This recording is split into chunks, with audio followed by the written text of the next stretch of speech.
All right, I've got my good friend Mark Osborne here from First Choice Pharmacy and Home Infusion.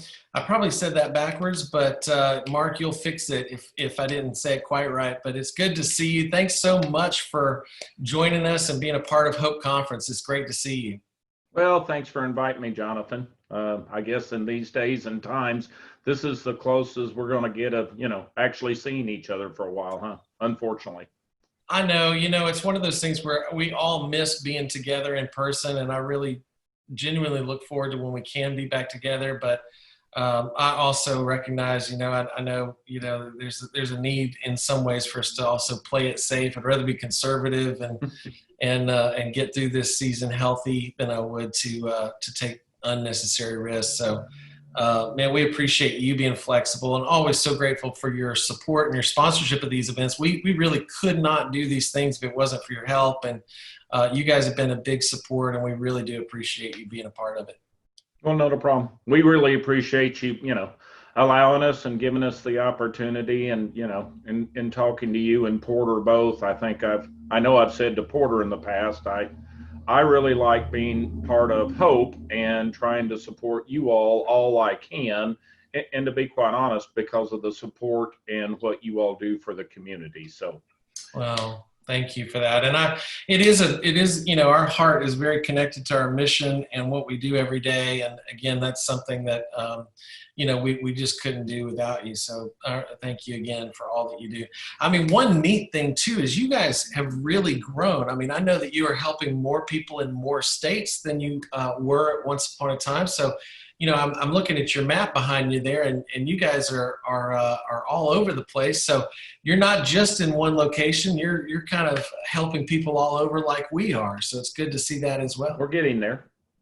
Good. I love it. What are you guys doing to help communicate with your patients more and to be able to stay connected? Because I know, there's raised some new challenges that we haven't had to face as a society, but also as a community. So tell me a little bit about how that's impacted you, and then also how you're reaching out to the community. Yeah. Well, let me just first say, I think you're the only person in my entire life that's ever used the term well adjusted in any sentence dealing with me, but thank you. so, so I appreciate that. Well, you're welcome. It was in some senses, obviously, when all of this started, as far as from the pharmacy side and providing medication, well, kind of COVID had nothing to do with getting people their factor or injections or whatever their medication might be for their bleeding disorder. But the early on, especially, it was the little things that became a nightmare. Gloves and masks. And, oh my God, whoever thought that I was going to click on one of our wholesale sites and Clorox wipes were on allocation? Like, really? Wow. So anyway, so oddly enough, it wasn't the medicine early on. It was a lot of the supplies and things. And then obviously some extra things people needed, trying to be a little cautious, hand sanitizer and, little things like that.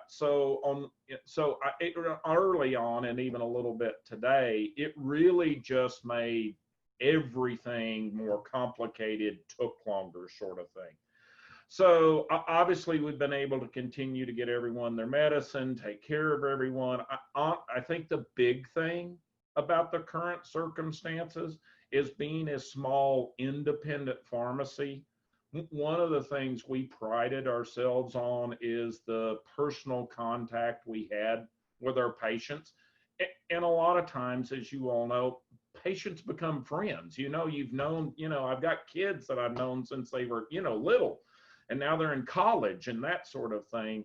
So I think the biggest thing for us is we all just have truly missed the opportunity to really have that personal contact and interaction with our patients and our families. So we all just sort of, because as we say, we've got to be cautious. We've got to do the smart thing, but that doesn't mean we have to like it.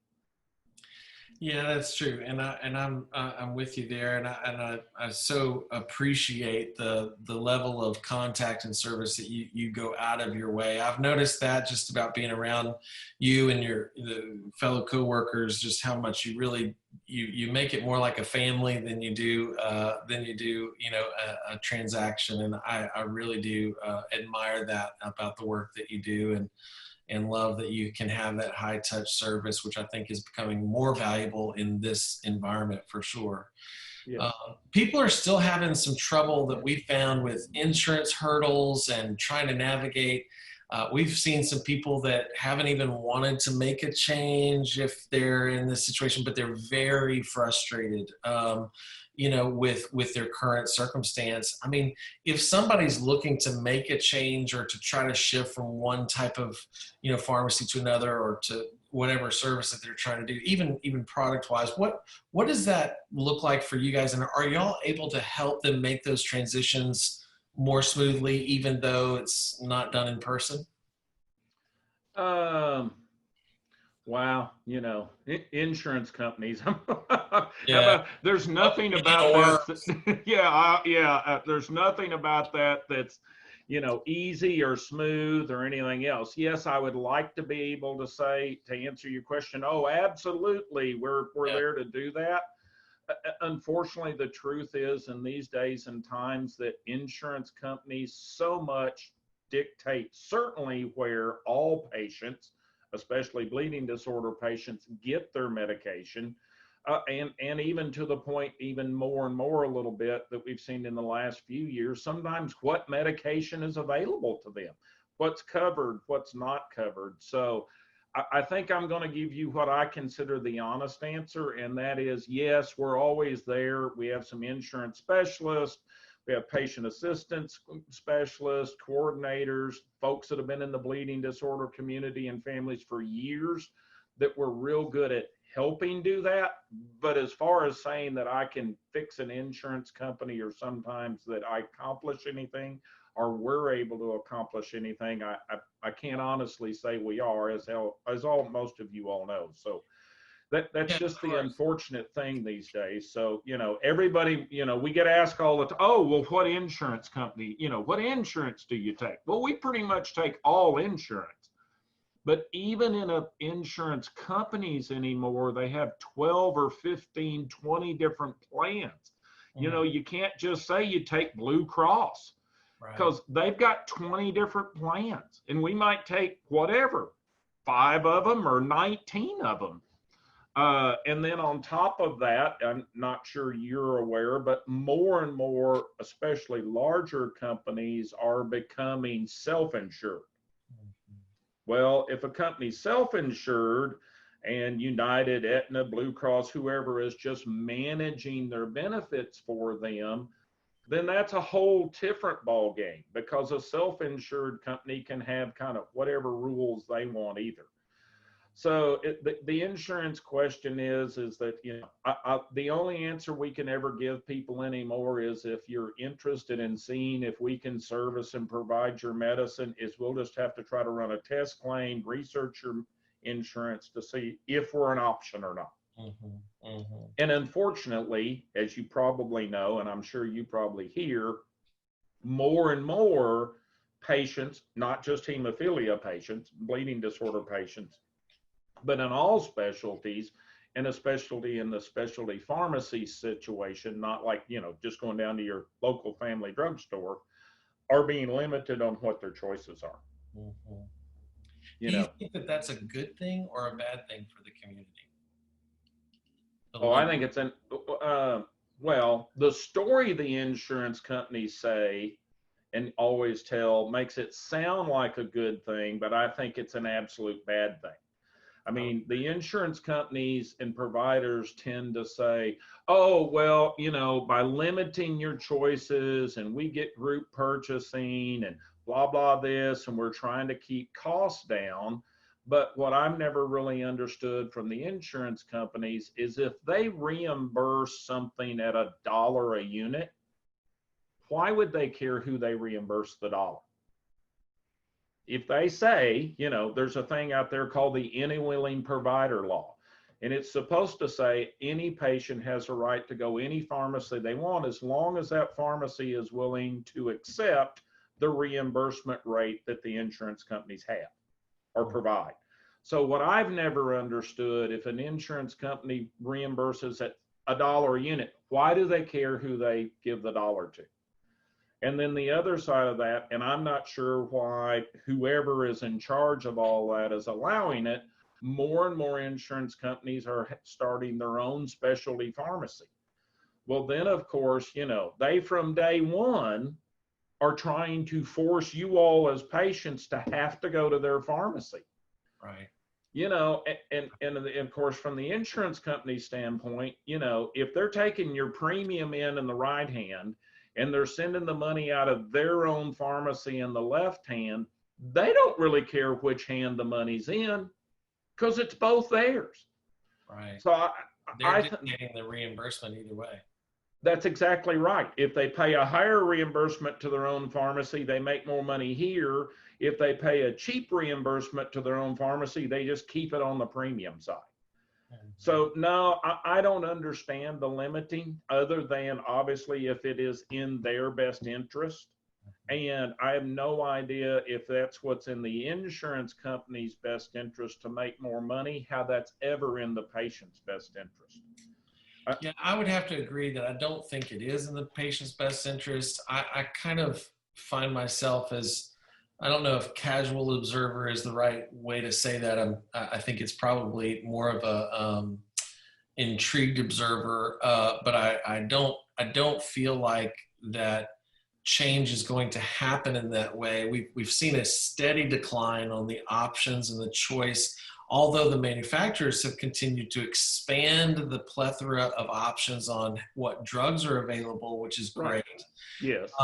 What's changing behind the scenes that a lot of people are paying attention to the new drugs that are coming out, which is great, but they're really not aware of the fact that their options and choice are happening. And just like anything that's mandated, whether it be whether it be a subsidized qualified plan like Medicaid, Medicare, or if it's something that is independently controlled versus a PBM distribution, those types of differences can make huge differences on, you might be required to go to just this one particular pharmacy because they're owned by that particular insurance company, or you may be required to only use 2 or 3 of the drugs and not all of the list of 14 or 15 products that are on the market that may work better for Joe that doesn't work good for Sam. And so, this is already a rare disease. It's difficult to manage. And I think that, what you said it earlier is that as a small independent pharmacy, one of the focuses that you have is to have a high touch, high care for the individual patient. I just appreciate your faithfulness to continue serving the community, even when it's not convenient. And I've watched you have to go through some situations that required you to do the right thing, even when no one was looking. And I do appreciate your integrity, because I appreciate I've seen it on and that's kind of why we're all here at First Choice. We've all worked for those larger companies. Yeah. We've all been in those situations where for some reason making another dollar was more important than, giving patient care and not just, and I'm not talking about minimal care for what you need, but I'm talking about even down to the little things. Because obviously, if you have a bleeding disorder and you're, by the time you're an, adult, 20 something years old, whatever, or even if you're a mom or a dad, you get where you like certain things. I like that Terumo needle. I don't like that cheap needle, or I like the good syringe, not the 2-cent syringe. And so that's kind of all of us that are at First Choice. We've all been with those larger companies, and that is the huge advantage of being an independent. Is we can give people what they want, the brand they want. And if you're a patient and sorry, I like Curad Band-Aids, I don't like that other brand, then that's fine. Yeah. And that we are in a situation where we feel, at least we feel, obviously, that we can give better, more personalized patient care, because we get to make the choice that we all have to make enough money to keep the lights on. We get that. Sure. but we don't have to make that extra dollar just to give you something cheap Yeah. or Yeah. what we stock, whether you want it or not. That's so true. Such a good point. The other thing that concerns me about the insurance companies forcing more and more people to set pharmacies is once they get there, and certainly once if they ever put, enough of us independents out of business, now they're going to be able to just tell you what to do, Yeah. even down to the product you have.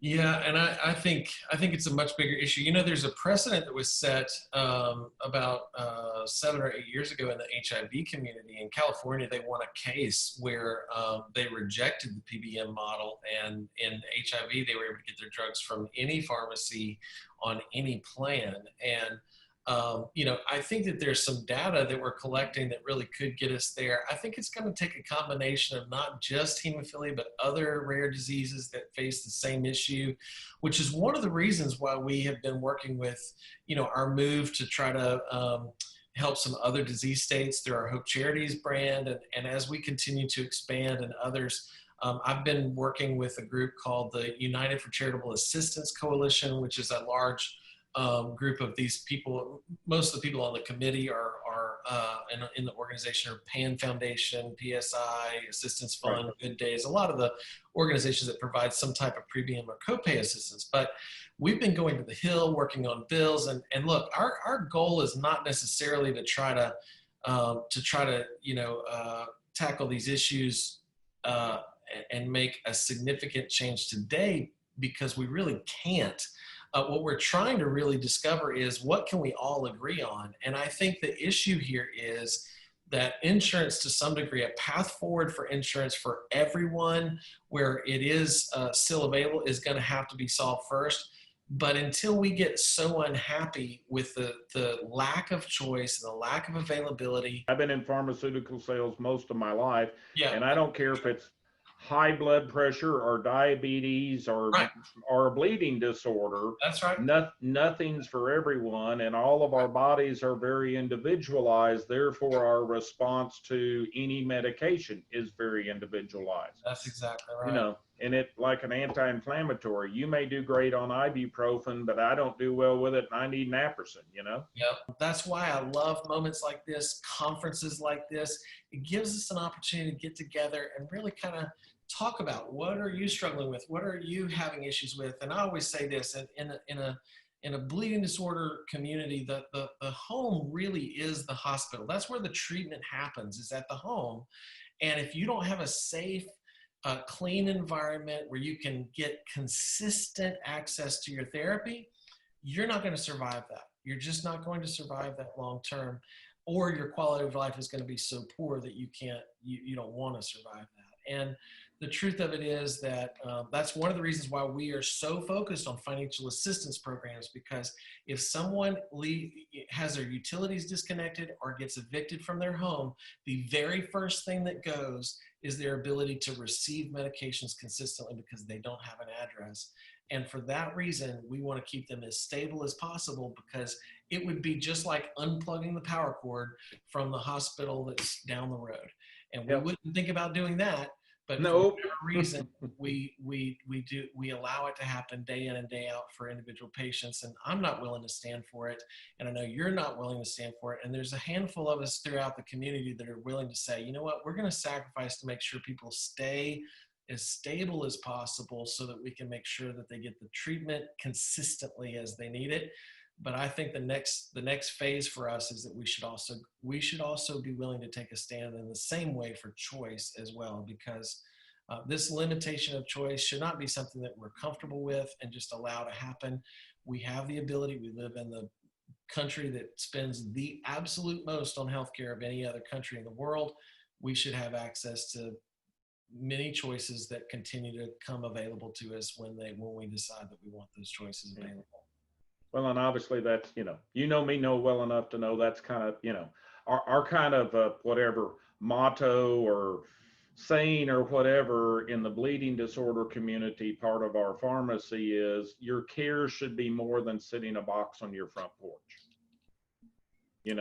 That's good, man. So and so I, we can, we can do in all of that we can, unfortunately, and that's the problem with all of those decisions you were just talking about are always from the reimbursement side, financial decisions, and it's about those large, either Medicaid, Medicare, or most importantly, the private insurance companies, where they're trying again to make that other penny or two pennies, or wanting that other dollar is more important to them than what is the best care. And unfortunately, they're making $2 billion a year.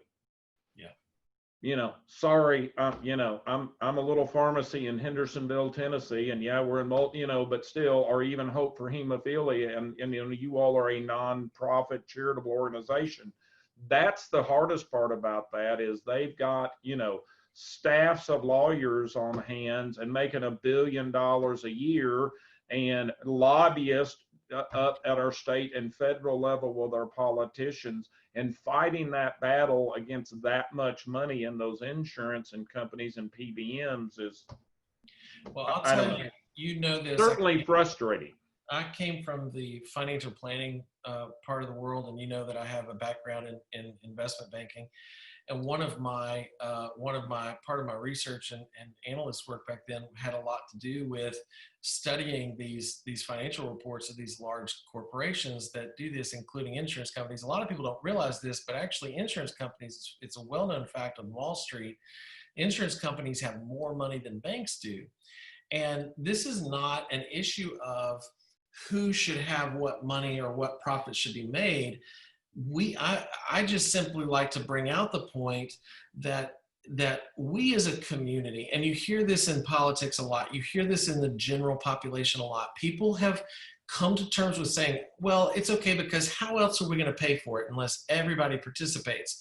Or how else are they going to be able to pay for it? They still got to keep the lights on at the insurance company. Well, first of all, look at their balance sheet and study their income reports and quarterly revenue streams before you make that comment, because they are one of the only industries that has continued to see bonuses and total revenue increases, including profitability margin increases year over year over year over year over year over year. And so what we're talking about is the difference when you and I get choice, for me to choose what drug that I feel like that is the right drug for me and my doctor to decide that I should be on, Yes. and for me to choose from who I want to get it from, I should say. Those two choices are the difference between a guy on the board of directors at the insurance company getting $100 million that in revenue that year, or for his division, or for him getting $99 million. And $1 million seems like a lot when that's all you're looking at, but those numbers are not the same across the board. And the bonus structure that comes out of that is him getting a $4 million bonus versus him getting a $3.9 million bonus. And I'm telling you right now, it doesn't hurt anybody for us to be able to get the choices that we want in terms of material, but it is hurting people for them not to be able to have access to the decisions that help them make a better decision in their own health. And that's both short-term and long-term problems that can be solved, but it's not going to change until we as a community get on the same page about it and we're willing to fight it. I agree. The number one priority right now is for us to address health insurance as a whole and access to not having pre-existing conditions. I want to fight that all day long, and I'm in for the fight on that. But right behind it, as a very close second tier, we need to be able to get on the same page about the issue of choice all the way around, whether it's drugs or whether it's hospitals, whether it's treatment centers, or whether it is pharmacies. We need to be united in our effort to do that. And it's going to happen at both the state and federal level. And until we get, upset enough about it as a community, it will not change. I believe it can if we do. Right. And I think the thing, since, I'm old and been around in the pharmacy medical community for a long, long time, is what concerns me is a little bit of what you said earlier, that they're going to incrementally small chip away at it, little things so you don't notice, right, till we kind of sort of, as we all say, wake up one day and so much of it is gone. And as I said, they've got so many, everybody, enough people herded into that, small area corral of what's available to them that it's too late. That's right. That's right. So, and it's kind of, and like you said too, and that's what I've always said about the insurance companies, my comment earlier, if you're going to reimburse $1 a unit, if there's not something going on in the background there between, your big insurance company and your own pharmacy, or your big insurance company and the big 3 or 4 provider companies, if there's not something going on behind the scenes, then why would you care who you paid the dollar to? If you're just paying $1, why would you care? And that's a lot of times, of course, obviously, we all know about healthcare costs and how expensive, not just bleeding disorder medicine. We do some work in oncology and cancer medicines, and some of those medicines in neurology are getting as expensive or more expensive than bleeding disorders. And and of course, everybody looks at healthcare costs. And obviously, if you're getting your medicine from the pharmacy and you see your EOB, it's a little easy to say, oh my God, look what they're doing to me. And I kind of explained to people, I said, really, in the pharmacy world, we don't have really any choice much, because manufacturers tell us what we're going to pay to get the medicine, or through the wholesaler or direct. The insurance company tells us what they're going to reimburse. The only choice I really have as even an independent pharmacy is the difference between those two numbers enough that I can, provide the medicine, hope I get paid 2 months from now, and the insurance company doesn't try to take the money back. So the only choice we really have is, what is the difference between cost and reimbursement? And is that enough money to, that we can live with? That's right. That's right. So we don't really have any more choices than you all do. Right. Sadly enough. No, anyway. But that's the thing that I do believe that we can overcome. It's been done. There's a precedent set in other disease states. And I just think that we need to get ready. We need to get prepared, and we need to be able to raise our voices. And until we get to that place where we're, I had a friend of mine that was in ministry for many years, and he said, until you hate that sin that you live with, you will not get rid of it. And I think that is true about a lot of things, but I think it's also very true about these things that are really harming us. Until we rise up and really address these issues, things will not change. And I'm not going to get out there and try to do it independent of the community, but I can tell you that I'm ready to go to the street when we need to, and I'm hopeful that at some point that changes. And the best way for us to have these conversations is at events like this, where we can gather together. And so, look, if you're watching this today and you're looking at this conversation, you're going, man, they are singing my song and I'd love to do it. We would love to hear from you. And you can just take a minute right now and send us an email at info@hopeforhemophilia.com. And you can say, look, when you guys start talking about this more and more, I'm ready to. I want to get on the team and be a part of this conversation for increasing choice, not seeing it just fade away in the distance. Because it's important. We are going to need to build an army to be able to speak to this issue as time goes on. But Mark, I just so appreciate your time. I'm sorry, and let me just say also a little bit real quick. Yeah. I'm going to encourage, your audience out there to say, now's a good time. That's good. There are a few states out there right now that are passing some laws that say insurance companies and PBMs cannot force patients to certain pharmacies. That any willing provider law does, putting some teeth in that law, that to correct some of this, and more importantly, stop it from getting worse. So I'm going to encourage everyone out there, now's a great time, because there is some movement out there to fix this in some certain states. And the other thing is that to talk a little bit about my side of the industry, is that it's a good time, because obviously healthcare cost and how much money everybody's making on our side of the fence is kind of a hot topic, sore subject, whatever you want to call it. So let me just, now granted, as I said, I don't have a little choice of, any choice of how much money we make because of cost and reimbursement. But let me just tell you, if you want to pick on me and my side of the fence and the insurance companies, it's a pretty good time to do that because it's kind of at the surface. And Yeah. if we've got 15 minutes of fame while people are riled up about it, as we used to say in the country where I came from, now's a really good time, I think, personally, Yeah. in not letting it get further down that road. As we all know, a deeper, bigger a hole gets, the harder it is to fill in.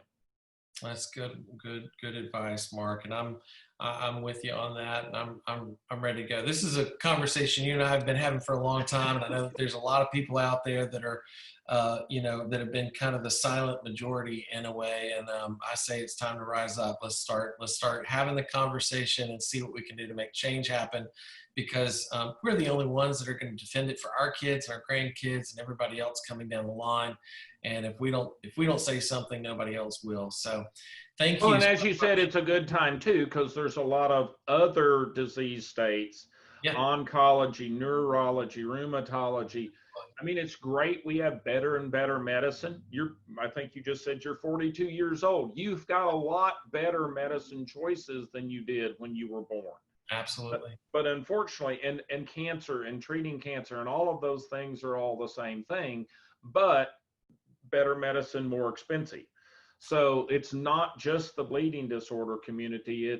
There's some other areas out there that the same issues that I deal with my bleeding disorder patients and in the community, whether there are patients or not, to try to help people, are the same issues we deal in some other things. And I know you all are a small voice in the scheme of things through the country, but there's some much larger groups out there fighting the same battles, having the same problems, that are great opportunities to unite with right now. That's right.